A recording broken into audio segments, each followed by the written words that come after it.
Do y'all really want to truly learn how to achieve all your goals all the time? Do you really want to learn to accelerate your personal and your professional goals? If that's you, say you bet.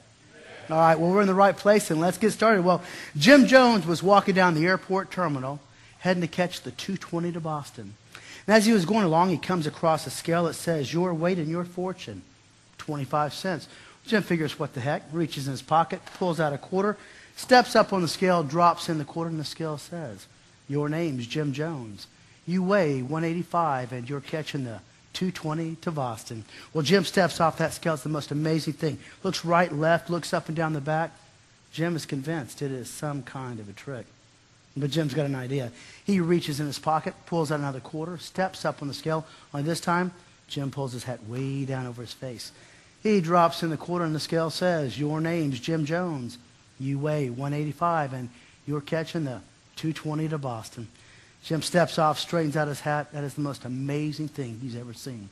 Now, he's fixing to head on down the terminal to catch the 220 when he remembers he saw a Starbucks back at the terminal a ways, and he wants a latte. So he turns around, heads on back down, gets to the Starbucks, orders a grande latte, pays the lady, grabs his latte, and now finally he's heading down the terminal to catch the 220.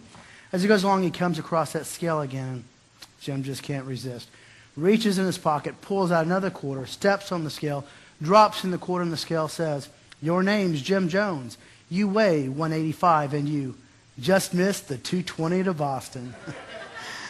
Ladies and gentlemen, what is your 220 to Boston? What is it that you keep meaning to do, but something keeps preventing you from taking action, causing you to miss your great opportunities in life? You know, the great statesman Benjamin Franklin said that most people die at 27. They're just not buried until they're 70. And what Ben meant by that quote was simply this, that by the time the average person reaches 27, they've allowed the obstacles of life, the simple fact they can't maintain focus, fear of failure, low self-esteem, or whatever obstacle it may be has prevented them from taking action. So here they are, 27, and they're dead, simply because they've allowed their dreams to die. But you see, in other words, they've become wandering generalities who have settled for a life of mediocrity. But man was created to be so much more. In fact, man was created to be a meaningful specific. And I say that because in the Amplified Bible in John 10:10, Jesus said, I came that you may have and enjoy life, and that you may have it in abundance, to the full until it overflows. So in other words, Jesus said, I came to show you how to fulfill your God-given purpose and to fulfill your desires. Do you realize the very word desire originates from two Latin words, de and sire, which simply means from the Father? So if God gives us the desire in the first place, doesn't it make sense he's going to show us how to fulfill it? In Psalm 37:4, the Lord says, I will give you the desires of your heart. But see, we have to take action. See, life is not something that just happens, as so many people have come to believe. But life is something that you create. And the way that you create it is by having clearly defined and specific sets of goals for every area of your life. You must have clearly defined and specific sets of goals for your mental, your physical, and your spiritual area of life, for your vocation, for your family, your finances, and your social areas as well. You must have goals in every way, in every area. You see, the reason the Lord gives us desires is to stretch us.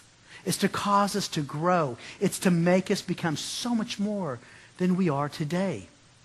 So the question becomes, if the reason we have these desires from the Lord is to grow, then why is it that so many people have settled for the life of mediocrity? Well, as a goals coach, I work with hundreds of people every year, and this is what I do, is teach on this. And I'm telling you, I have distilled it down to one simple thing. And that one simple thing is this: man's inability to effectively plan for the achievement of his goals. And I say that because what I've discovered is when I teach this formula to others, once they understand how to effectively plan for the achievement of their goals, they immediately overcome the obstacle of fear of failure and low self-esteem. They learn how to create major, laser-sharp focus on their goals, and instantly they begin to achieve so much more with their lives. But don't get on ourselves, because it's really not our fault. I mean, stop and think about this question a minute.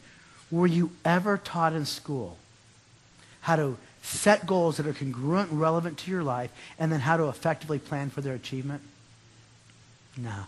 I've asked that question to hundreds of people, and never once have I heard yes to that question. So people can doubt what I say, but my certainty overcomes their doubt. No, we're not taught that. And that's a shame, because in life, if you fail to plan, then you plan to fail. So, I'm sure we've all heard the saying that if you want to make God laugh, tell him your plans. We've all heard that, right? Well, I want to submit a different theory. I believe that if you want to make God smile, include him to be a part of your plans, because after all, he's the one that gave you the desires. He's going to show you how to fulfill them. In Psalm 33, we read that the counsel of the Lord stands forever. I want his counsel. So invite him in to be a part of your plans. So today I'm going to share with you my 8-step formula for effective goal planning. But before we get going, there's 3 things that I'm going to ask you to do. Number 1, I want you to truly listen to what I have to say. Be here with me today. Listen to what I say, because this is an area that I teach on every day. I'm an authority in this area. In my word, you're going to find some gold nuggets that if you grab hold of, I promise you, it will change your life forever. Number 2, I'm going to ask you to take notes. You've got the sermon notes in front of you. Please take the time to write down the things that you learned today, some things that maybe you haven't heard before, or some things you need to change in your life. Do you realize by simply writing it down, you've increased your retention and your comprehension by 400%? Not to mention, you've given yourself something you can refer to over and over again. And repetition is the key to true and lasting change. Then the third thing that I'm going to ask you to do is to commit with me right here and right now that you're going to take action on the things that I share with you. I mean, let's face it, we could all read the greatest book in the world on diet and exercise, but it's not going to yield us the same results as eating less and exercising more. We've got to take action on it. So let's commit today to take action on the things I share with you. Now, what makes this formula I'm going to share with you so powerful is, see, I grew up a little differently. I grew up in the home of a Dale Carnegie facilitator. So from the time I was very young, I was always being thrown this formula. We were always talking about principles of success and how to effectively apply them to our lives. I was always being told how to, different ways to plan for them. So it's been a part of my life. So for the last 28 years, I've tried, I've trued, and I have perfected this formula. And I've taught it to thousands of others. I have binder after binder after binder at home on my bookshelf that attest to the fact that this formula works. And I'm not saying that to be braggadocious. Trust me, I'm the first to tell you, I am just little Jimmy Driscoll from Spring, Texas. There is nothing special about me, and I know that for a fact because my wife tells me so every day. I'm absolutely certain of that part of my life.